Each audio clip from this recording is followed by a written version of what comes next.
Hello everyone, in this video I will be show you how to add borders and Google Sheets. So I already opened my files in Google Sheet and any data here. So I'm just going to add the borders. How to? I think it's super simple. You are just going to click on this border icon here.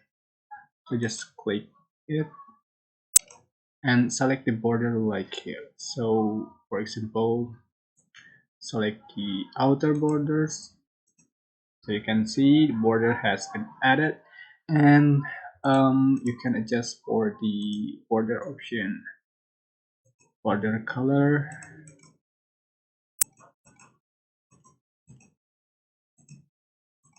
All right, and can adjust for the border style available here. All right, let's click on it again. Oh, so here you go, and I'm just going to add another border.